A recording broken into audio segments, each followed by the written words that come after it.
Hello, everyone, and welcome to another episode of the MFFL Nation podcast. I'm here today with my co-host. Shout out to him for always coming back on here, Amir Zeltzer. How you doing, man? What's up, everybody? I'm doing good. How are you?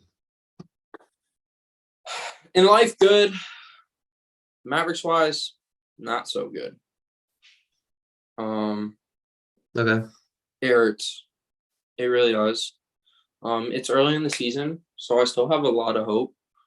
If you look at the past Mavericks teams that we've never had a great start to the year. Never. Like since Luka joined the Mavs, I mean, we've started off 9-14 one year, and ended up like the 5th seed or something. So when it comes to record right now, I'm not worried, but when it comes to the players, I'm really worried. Let's start off, with our main guy, Luka. For us to win games, he has to do so much, and we cannot rely on that every night, because no matter if you're the MVP of our league or you're a scrappy player, you can't just come in every night doing everything. And that's really what we've been relying on. As you saw in the Golden State game, him and Timmy were really the only ones. Shout out to Tim. Ever since he got that starting position last few games, he's been playing really well. But, Luka, I think, is the best player in the NBA. I hate the Tatum comparisons. I think it's the worst comparison I've ever seen in my life. But his workload is so heavy, and I think that has to do with why the Mavs are struggling. Yeah. Honestly, I would agree with what you said, with the exception of, I think the fact that we're playing in such a way that Luka has to do everything, that we're only putting the ball in his hands. To be fair, with the construction of our team right now, we just cut Campazzo. Kemba is not 100%, so we don't know when he's going to start playing for us. I guess we'll talk about that. I think he's gonna play tomorrow, or he's shooting up tomorrow. Okay. So I read somewhere that Nico said how his knees are not in good shape, and that he'll see how long he can last, which is not the vote of approval that you want to see from the GM. But yeah, I think the problem is that whenever Luka's not on the floor, we play terribly. We can't create. The players are used to him playing all the minutes, which is basically what we're forcing him to do, where literally he rests at like the start of the second quarter, and then he's basically in for the rest of the game. And we can't really continue that. I think that's going to put Luka in jeopardy. I think that's a stupid idea. And also just our scores have not been as consistent as we would have hoped. But honestly, I think with some guys being gone, more specifically JB, he helped a lot in the regular season. We'll see tomorrow. He's been pretty good for the Knicks, at least in terms of statistically. Same with Porzingis. I've seen some discussions about that, how those two guys leaving have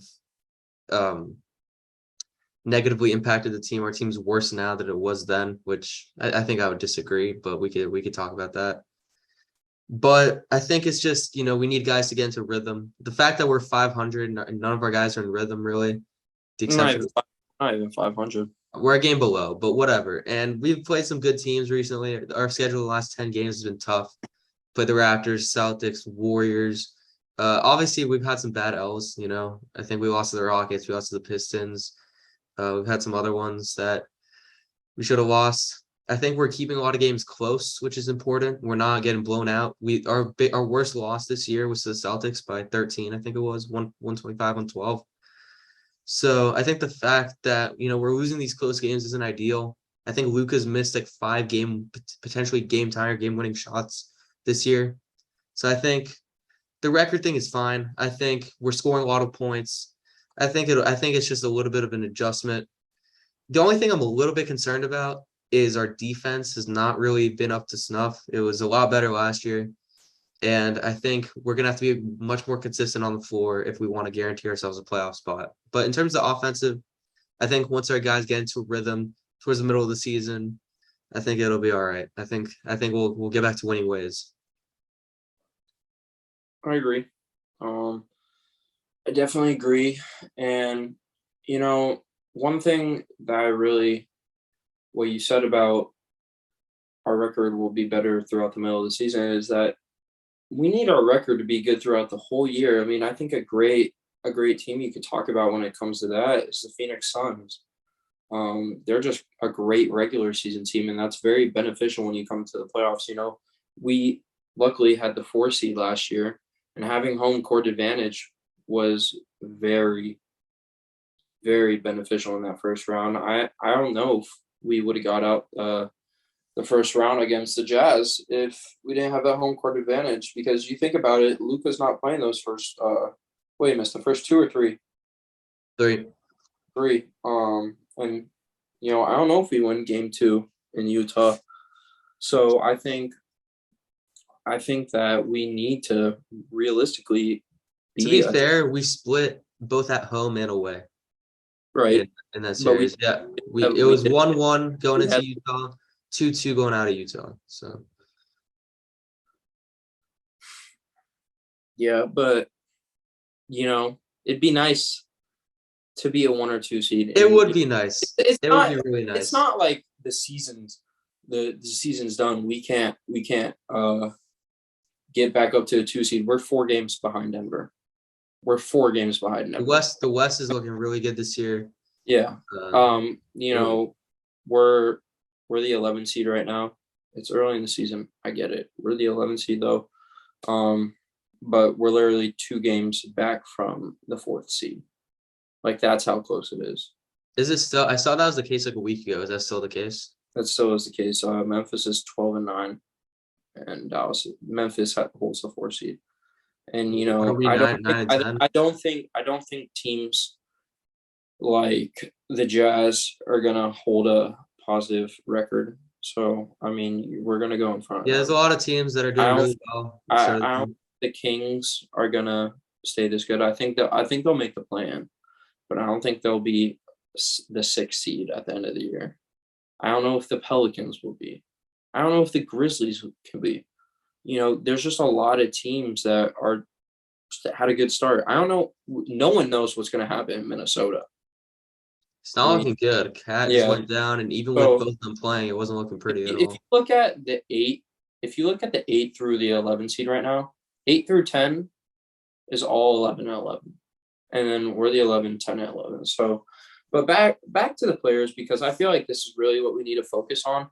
And something that everyone has really been trying to emphasize on Twitter lately is that we need more Wood and Doncic playing time. First of all, Doncic is playing almost 38 minutes a game. Right. That is 80% of the game. I did the math. It's 80% basically, 79 points something. Too much. It's too much. It also kind of seems also like... when you control the whole offense, like literally the whole offense, and let's also admit, Luka got better at defense this year.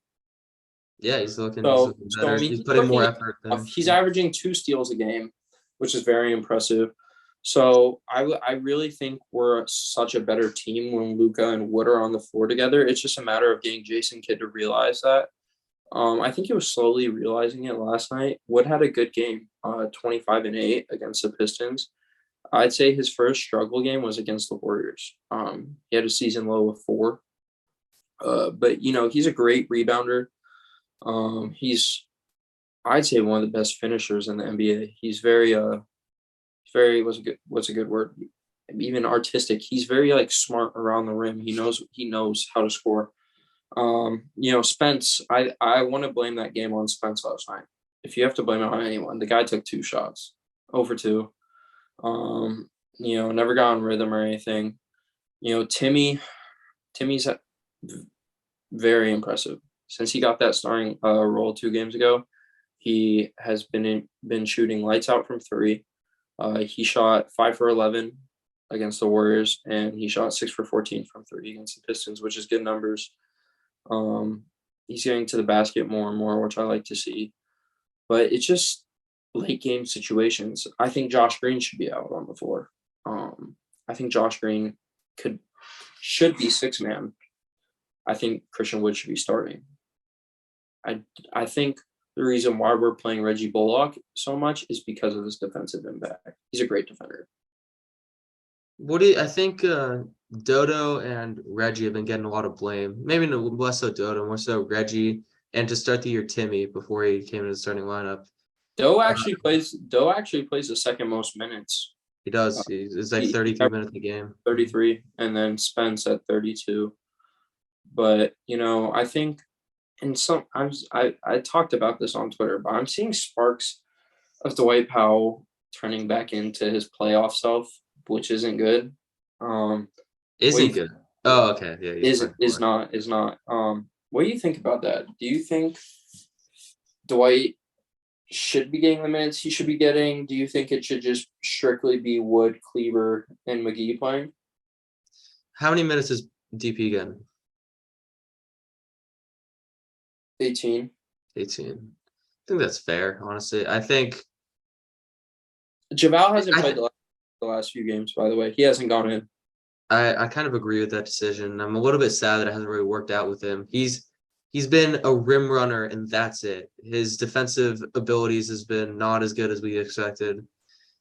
His pick and roll has been effective, but only at times. And other than that, he doesn't really provide much. So it's a little disappointing there. I mean, he's more of a veteran leader, I'm hoping, in the locker room. But I don't know. I kind of agree with that decision. The problem is that Christian Wood is a good 5, but he's not the 5 that we need. We need a much better defensive 5 of some kind. All of our 5s, with the exception of maybe Kleba, who's a little bit on the smaller side, are not really great defensively, and that's a problem. People just get into the lane too easily, and once they're there's nothing really stopping them. Do you think that the Mavs should be just going all in on free agency after the season? Can't. We don't have the cap to make it happen. Luka's on a supermax. We basically, that's the thing with letting Brunson go, is that even if you don't want to pay it, that was bird rights money that we could use to go over the cap, while just letting him walk doesn't really provide anything. I think we're already, I could check it right now, I think we're already over the cap. And so you're telling me there needs to be a trade, man? Potentially. So I'm assuming we'll re-sign Wood. Okay, right? So as of right now, for this season, we are paying $164 million. Because you have to remember, Bertans is getting 17 mil until 2025. Tim Hardaway Jr. is getting 19, 17, and 16 until 2025. Dinwiddie's getting 20 and 21 for the next 2 years. Luka is getting above 40 for the next 5 years, which is deserved, of course. DP, he's on an expiring. Christian Wood's on an expiring. Dodo's on a good contract. Reggie's on a good contract. I'd say even Kleba's on a good contract. And then everything else is not much. I think the problem is that for what we're getting, Timmy, Spencer, and Bertans is just too much. Combined, what is that, $55 million for a starting caliber guard, a 3-and-D, and a player who doesn't play. I guess he's been hurt, right? But that's too much in terms of just what we have. And obviously we knew that trading KP, right? When we knew that going in. But it's just going to be problematic for us now. And what really hurts me is that I was so impressed with Jason Kidd throughout the playoff run last year. I thought it was great coaching, and I don't know what happened this summer. I don't know if Nico and Mark told Jason they have to change something or what, but Jason's game plans for games have been awful. I mean, completely awful. I think, first of all, the screen situations, which we could talk about screens. When we call for screens, Luka is getting doubled every single time. So we are relying on our role players to create a basket. And it hasn't been successful. We're 1-5 in our last 6 games. And what does that mean? It should mean that if you're going to set a screen, don't do an on-ball, just do off-ball. Because Luka, which actually, Jason Kidd has actually pivoted. That the big difference this year which is actually working. So I don't know what the problem is that we're using Luca as a post option where we would do like 2 on-ball screens at the top of the key, move Luca down to the Dirk spot, and then the other guys would run around screens, either trying to get open, or if Luca has a mismatch, then just let him attack it, which I think is a really interesting way of playing it. But the problem is, other than that, our P&R has been much worse, less effective. Just the guy, it reminds me of when we had KP, he just wouldn't set screens properly. We don't have like a really big guy just setting good screens for Luca. We thought JaVale was going to be able to bring that. He's barely played 10 minutes a game, and he's not really bringing that. I think the Mavs, what they could really use is a guy like someone here, just based off the names. You go Steven Adams, Zubats, Valanciunas, Vuk. Zubats is balling out, by the way. Zubats is balling. He's scary, bro. He's scary. Think about how the Clippers got him a few years ago for nothing. It's crazy. Nothing from the Lakers. Nothing. Traded Mike Muscala, I don't think he's in the league anymore. Yeah. So I really think Josh should play more. He's shooting the ball great. Even if he has an off night, he's still attacking the basket. He's getting to the line. He's playing great defense. He's been getting in foul trouble lately. Maxey, he's a great shot blocker. If only he was 7 foot, it would be amazing. But Reggie, I love Reggie, man. I love him. I think he just needs to get more reps in. I know it may sound crazy to some people, but I think that maybe the clear issue is his time will come. He's a streaky guy. He has good stretches. He has bad stretches. He had bad stretches in New York. And when he came here, he had a bad stretch to start. And then towards the end of the season, he really picked it up in a big way. Even in New York, and even at his stops before that, he's very streaky. So it should be fine. Tim Hardaway Jr., you see now he's playing better. Before he's playing worse. Dinwiddie, same thing, where he'll have his off nights. It is kind of a shame that we don't have a really consistent guy. I've noticed that Dodo has been a little bit less consistent offensively. He's just not finding the looks that he was last year. But I think I think this reminds me a little bit of when Rick was our coach, which he's actually doing a pretty good job in Indiana, by the way. Shout out to him. But where the first 20 games of every season were just an experiment where we just try a bunch of different things and see what works. And our record would usually suffer to start the year, at least when Luka was around. Because I remember when Dirk was around with Rick, it was not like that. Like we started the 2011 year, like 27-5 or something. But that was a historic year, though. Yeah, that was just our team's been together for so long, just everything worked. But I think that I don't know. I think it'll work out. I think again, I kind of saw this coming with my prediction a little bit. We're just like it would be really hard to tell how this team's going to play. We have really capable guys, but they're not going to show it 100% of the time. And there's going to be stretches where we just lose a lot of close games. I think that's honestly my biggest gripe with this team is that we just can't close out a lot of these games. I was just watching the Raptors game. It was a few days ago when I think we were just trailing by like 2 or 3 points the entire like second half. And that's just such a shame because we started out that game great. We were up 22-7. Then they came all the way back, took like a 10-point lead.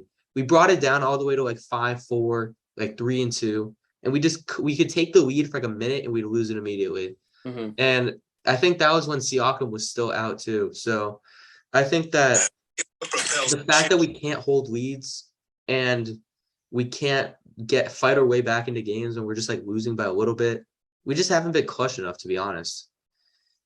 I mean, it's just close. It's close margins. Even though the record doesn't really show it, there's a lot of games that we could have won just by something, just one event happened, just changing. Whether it's a Luka buzzer beater. By the way, he should take easier shots on those. Why is he taking like half court shots? Don't ask me. And I also think that has to do with Rick. Jason, you mean? Jason, I apologize. We were just talking about Rick. I think it has to do with him.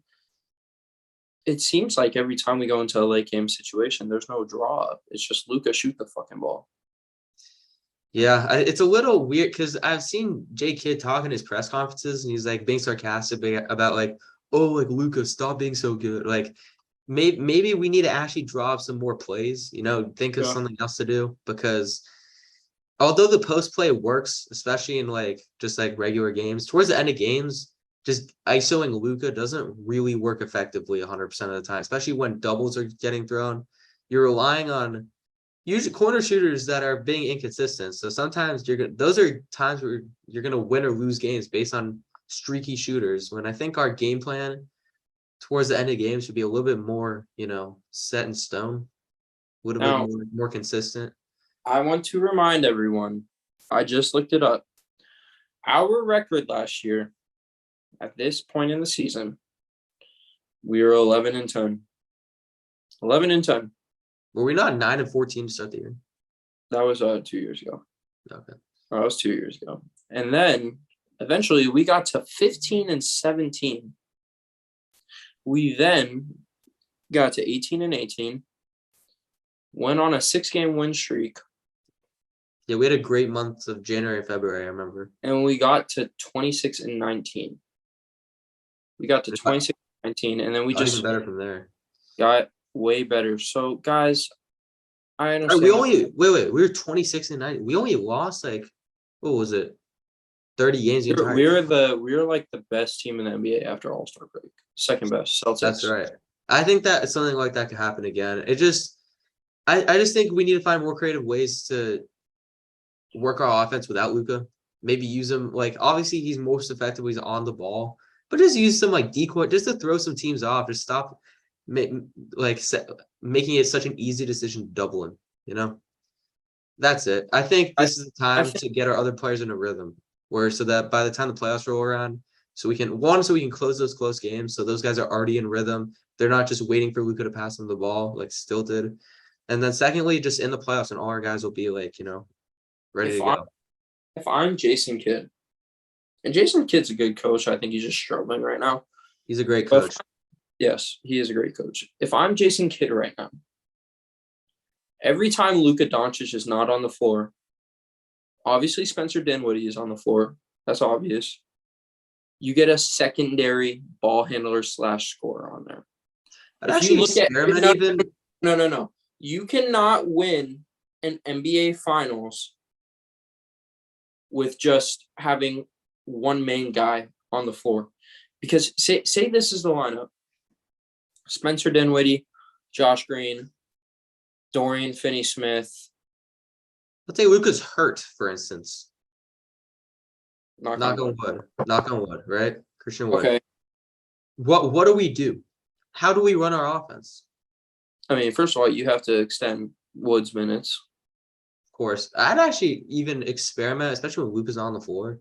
The point is that if you watch every game the Dallas Mavericks play against a great team in the NBA, it's not one player getting a bucket. Look at the Celtics game. Marcus Smart will attack the bucket whenever he wants. He'll shoot a mid-range. Jaylen Brown will do it. Jason Tatum will do it. Just if you watch them in the finals, just any successful team, especially recently, because I'd say like 5 years ago, it's not even the case, right? You need every single player of the 9-man rotation or whatever you have in the playoffs.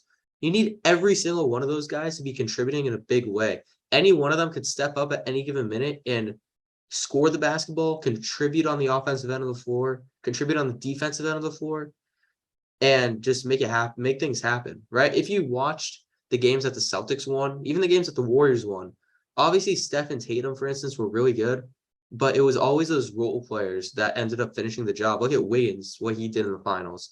Look what even Derek White, Al Horford, what those guys are bringing to the table. Jordan Poole. We need those guys. We need the 6, 7, the 8, even the 5 and the 4 like option for our team to be contributing in big ways. And I think having Luka have the ball 80% of the time is not going to do that. Those guys aren't going to be in rhythm. They're not going to shoot the ball well.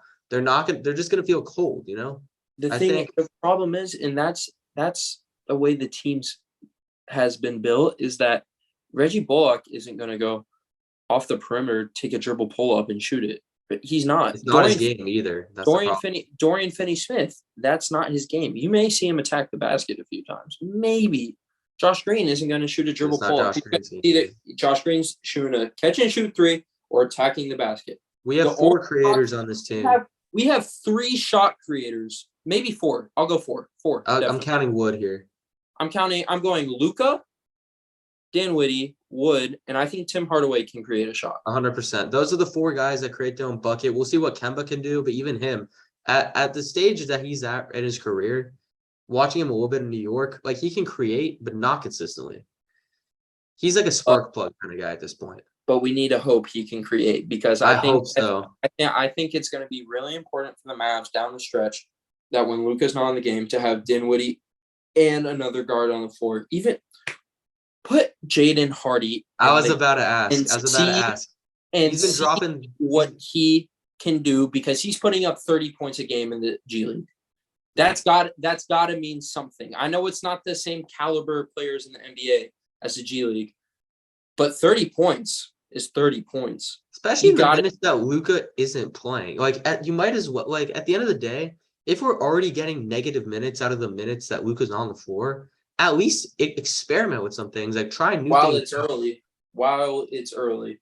Exactly. Like those minutes that Luka isn't playing at the start of games, try new things out. I don't know. Try making Wood your number 1 option, just running the entire offense through him. Try doing the Dinwiddie Wood pick and roll game with, I don't know, the shooters around them. Try Jaden Hardy. Try Kemba. Try all those guys and see what sticks. Because at the end of the day, you're going to need a plan B to when Luka isn't playing. If it happens, because it seems like he just rarely has an off game. In the event that he's not on the floor for whatever reason, or that he's just not shooting the ball well, because from 3 he's not shooting great, but he'll pick it up, right? What is our three-point percentage as a team right now? Because I wouldn't say it's not great, especially to what this team is capable of. Definitely terrible. And I'll just try to as a team, we're shooting 34.8%. Oh, this is interesting, and I totally forgot to mention this. And this is the reason why we lost the game 1,000% last night. I'll give you a hint. It starts with an F. Fouls? No. Free throws. Oh, yeah. Actually, okay, before we start this. 70% as a team. Okay, Luka's improved as a free throw shooter. Let's first preface that. He has. Has he? He did at the start of the year. I don't know what maybe. He did. He did at the start of the year. Do you want to talk about his last 5 games from the line? Because we could. Let's do it. What happened? Last night, 2 for 6. The night before, 9 for 15. 4 for 9. 6 for 9. And 5 for 9. That's unacceptable. That's unacceptable. 30, 60, 44, 66, and 55%. And if you look at the margins as a point guard, if you're looking at the margins that we're losing those games, that is literally the difference between winning and losing a basketball game right there. Right there. That's it. Just looking at free throws. And Luka gets to the line more than any other player in the league, arguably. And what's the first word in free throws? It's not so free, is it? It doesn't seem like it's been not free. so free, is it? Should be. Any should fundamental basketball team, you should be able, when someone gets fouled, goes to the free throw line, you should be able to go to the bathroom, come back, 2 points on the board. That's it. As a fan, it should not be that complicated. These players are professionals. And Tim Hardaway, a 90% free throw shooter, missed 2 straight free throws last night. That's just. And that's unlucky, I guess. But we need more guys like him to put. I remember KP when he was on the team. I remember there's a lot of negatives, but one thing he did do, he shot well from the line. He shot about 90% from the line. Yeah, he did. JB also, I think, around 80%. Luka 71%. Christian Wood 67. Dinwiddie 80. THJ 86. Doe 73. Josh Green 67. Dwight 62. Kleber 78. Bullock, a shooter in the NBA, is at 69. And and then there's other guys, but Jason, next practice, whenever we have an off day, make them shoot 100 free throws. Make them shoot 100 free throws at least, man. 100 makes. 100 makes. At least. Come on. You're in the NBA. This is NBA basketball. It's not that complicated. You get paid. How much does Christian Wood get paid? $14 million a year. $14 million. You get paid $14 million. And that's considered something for him. Something anyone in the world would ask for. And you're making 67% of your free throws. Make them. I could get 10 Mavs fans out there that would make them. I could probably. Honestly, you know what we need? Pick up the boy Ryan Terrell off the waiver wire. God. Oh, Hey, boy. 3 and D. Not really D, just 3. Shit, at this point, I don't know. But, I mean, Luka's getting his guys open shots. I just don't see the reason why we don't try out Hardy. I think I'm going to be pissed if we don't play Kemba. I'm going to be livid. If I don't see Kemba playing the next 3 games, I'll be upset. Well, I'm assuming if he doesn't play, it's going to be because of health concerns. Like, there's no other reason he wouldn't play. I mean, unless he... Why sign him then? Why? I don't know. Because, look, at the end, I don't see him being 100% healthy playing. We'll see once he gets out there. Hopefully he gets out there and actually contributes. But, like, I don't he's not going to be the same player. Jason Kidd's the type of guy just, like, be like, he puts him hey, in a game. Facu got signed and played maybe a grand total of 30 minutes and got cut. So who? Campazzo? Yeah. Jason Kidd's the type of guy that would literally just like put someone in if they do bad, just not play them again for the whole year. If anything, Rick maybe would do that. Those old school coaches, they would do. I don't know, man. I think it's all right. I think we'll get there. What's been your thoughts on, the Mavs have done a few different rotations. And I know what I prefer, but I want to ask you this. What do you think about, we start off the game with Doe at the 4 and Dwight at the 5. But we see later in the game a rotation where it's Maxey and Wood in. So you got 2 bigs in. Do you prefer like a 4-guard front, or do you like 3 guards, 2 bigs? I like 3 guards, 2 bigs, especially both guys can shoot the ball. Let me say this. Maxey, I don't think is – it just depends on kind of the lineup we're playing against, because like if we're playing the Bucks, for instance, right? Maxey, I'd want a guy like Maxey on Giannis, if anybody, or Wood perhaps. Like Maxey can guard anyone in the NBA. I don't really like Max. He can block, but I don't really like him as like an interior defender. I like him more so as like a flex guy where he can guard both outside and in. Yeah, 4 blocks last night. No. Yes. Yeah, no, he does. You're right. He had 4 blocks. But most of those, what were those blocks? Do you remember? Inside the paint. They were all just like him standing like in the paint, just boom, like that. 3 out 4. 1, I think it was Isaiah Stewart got like 3 straight offensive rebounds, and when it went up, he swatted it. But okay, they were blocks. They were legitimate. I think it just depends on the matchups. I do like 3 centers, 2 bigs, especially since Wood is good rebounder, interior defender. I'm not sure. You're right. Kleba is a better interior defender than Wood, but I think it could work. It depends on the matchup, honestly. If I were to just pick like a lineup to stick with, I guess Luka at the 1. I guess right now Timmy at the 2. At the 3, Scott. I mean, I guess Doe, either Doe or Reggie. I do like having Doe at the 4, but I think having a taller lineup right now in terms of NBA right now in 2022, 23 is better, especially for defensive purposes. What's up? I want you to be honest. I know you're a diehard Mavs fan. Do you think the way this is going, Luka stays in Dallas for the rest of his career?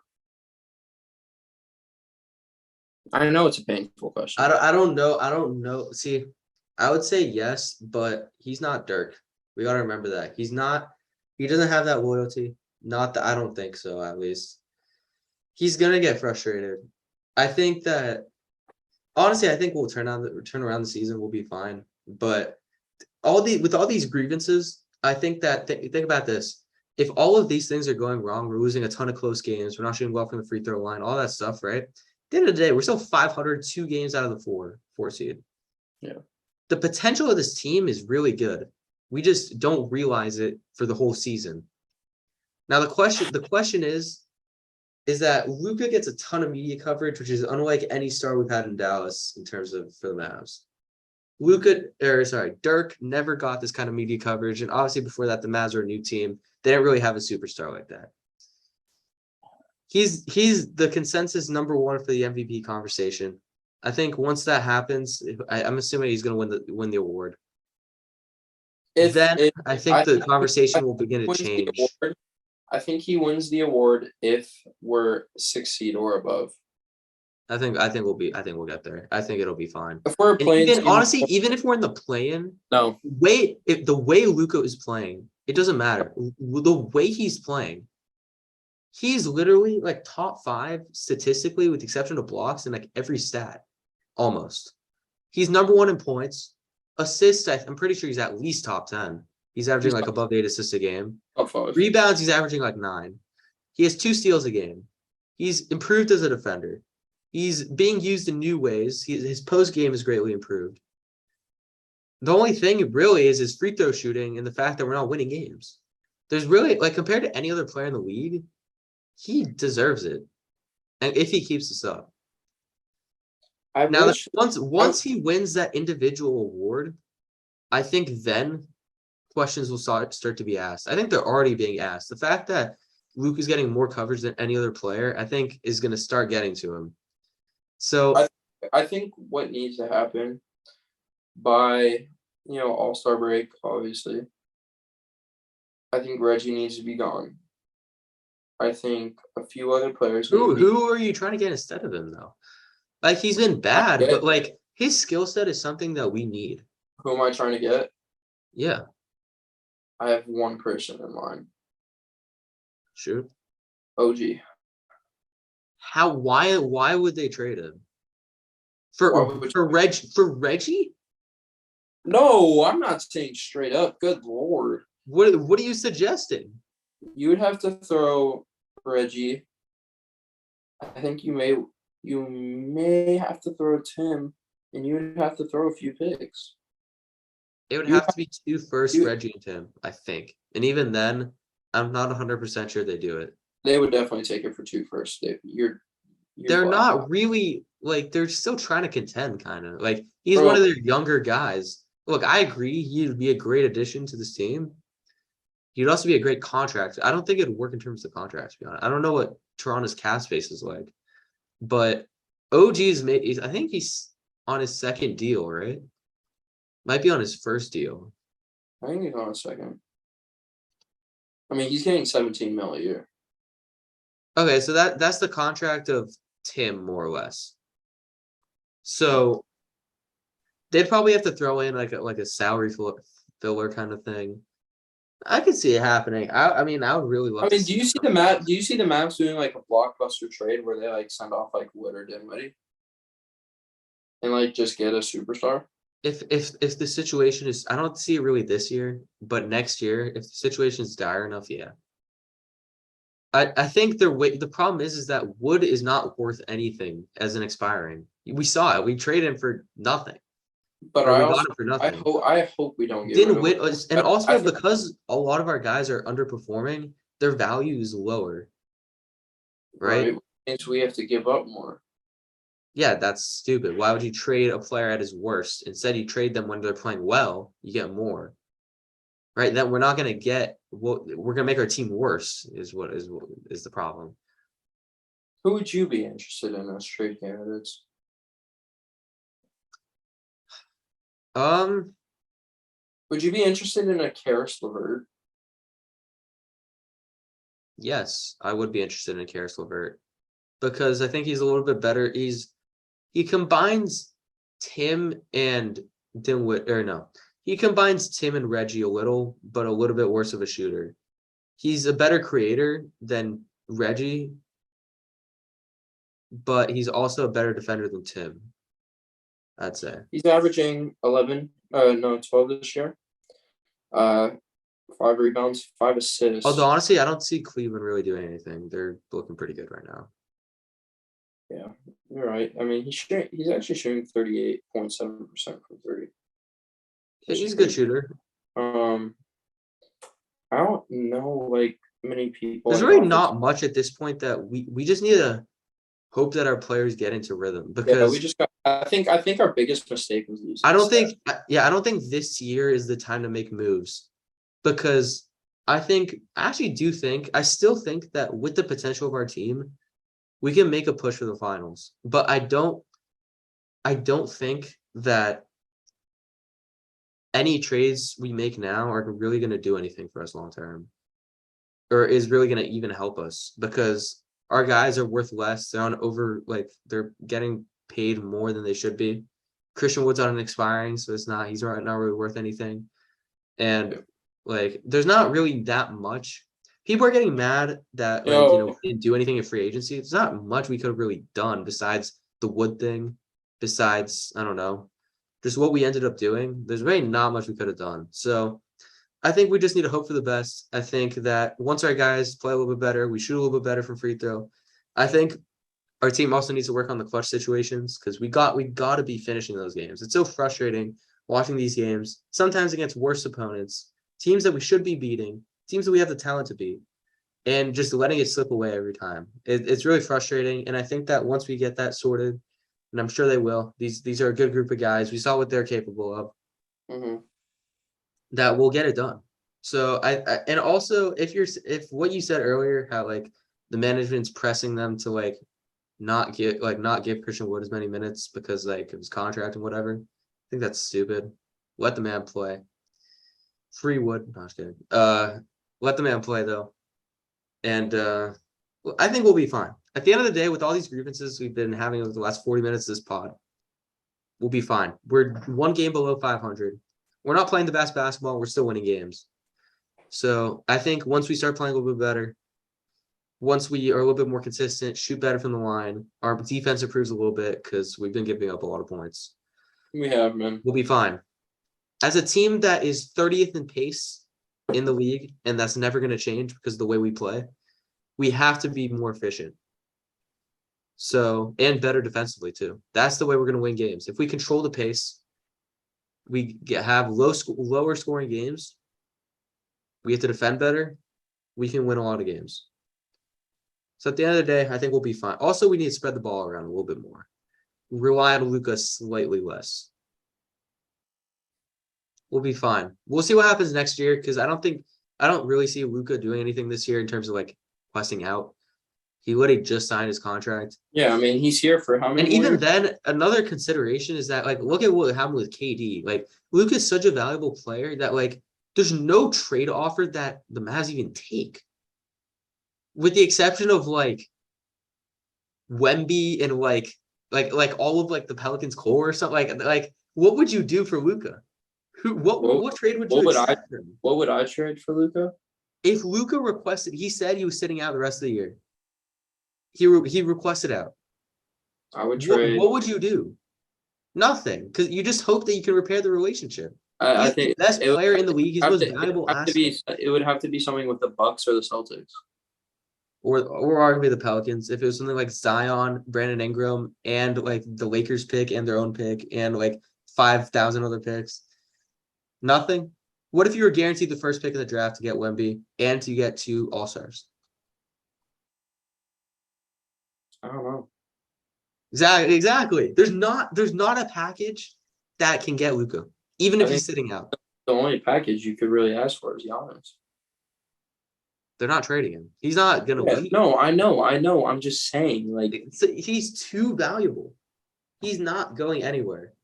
The only time he's going anywhere is in 5 years when that contract expires, or maybe when he has like a year left or something. That's it. So at this point, while we have him on contract, this year we should probably keep the team about the same. But once we start getting a little bit more flexibility, especially towards the end of Luka's contract, we just need to be smarter about the signings we make. And just build the team. Because, look, this is an experiment. We're trying the heliocentric Luka route, right? Where he basically does literally everything, kind of like what LeBron did in Cleveland a little bit. We're trying to see if that works. If it doesn't work, then we'll make another way. We'll do something else. It'll be at least for this year, right? I'd say last year with what we had, I think we did well. I think we were a little bit short of even winning a championship. See, that's the thing. Like,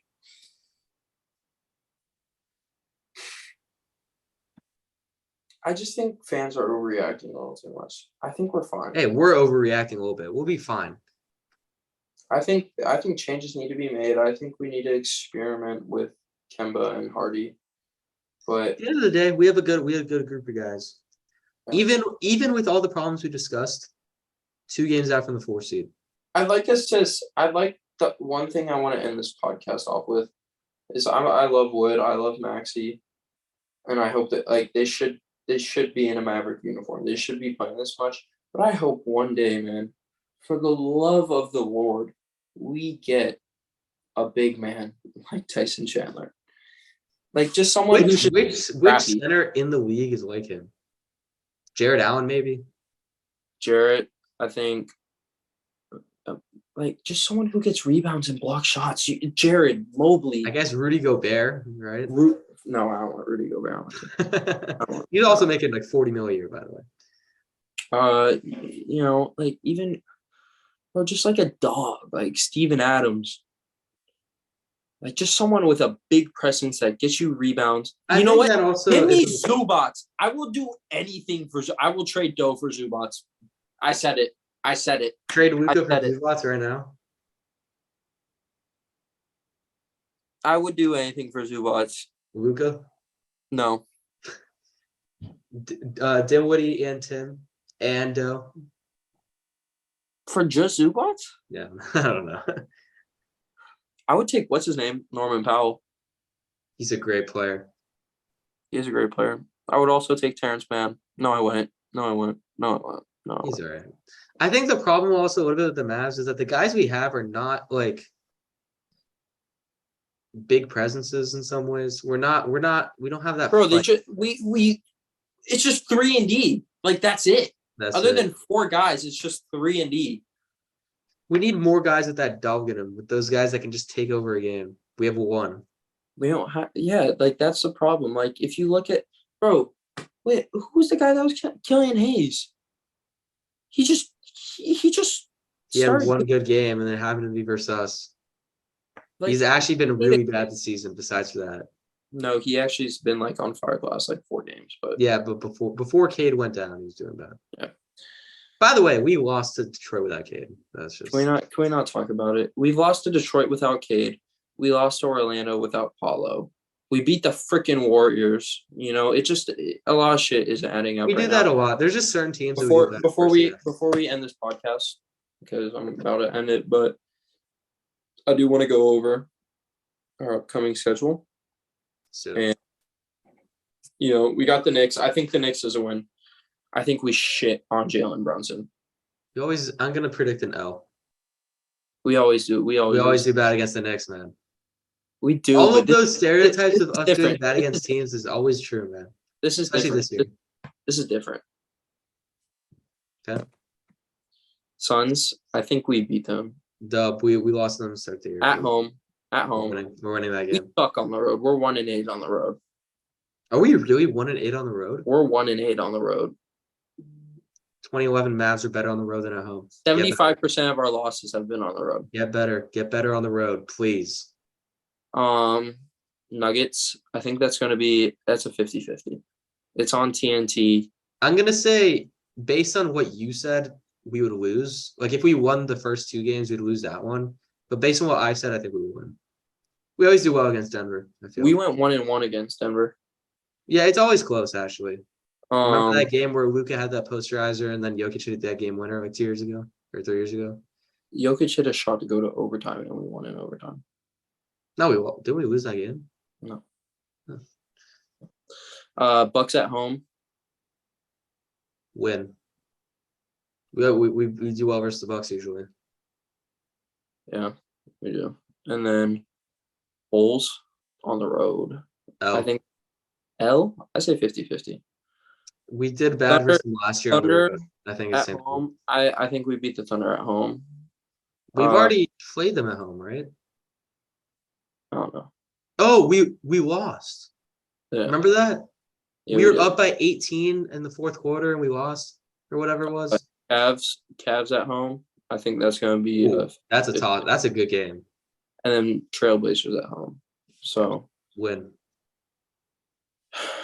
Cleveland, I'll say L for the time being. Well, we played Cleveland again right after the Trailblazers. We'll split it. We'll split. I think both away teams will Then we win. have back-to-back against Minnesota, and we play. And then Have to this do is where two our ducks, schedule. by the This way. is where our schedule gets easier.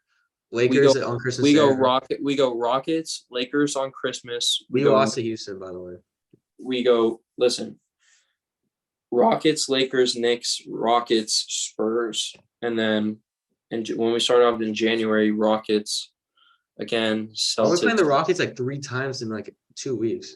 Yeah, but just a good way for the fans to hear the schedule before we end this pod. As always, bro, appreciate you having coming on here and Been a blast. Appreciate it. Go yeah, Mavs. bro. Have a great day, my man.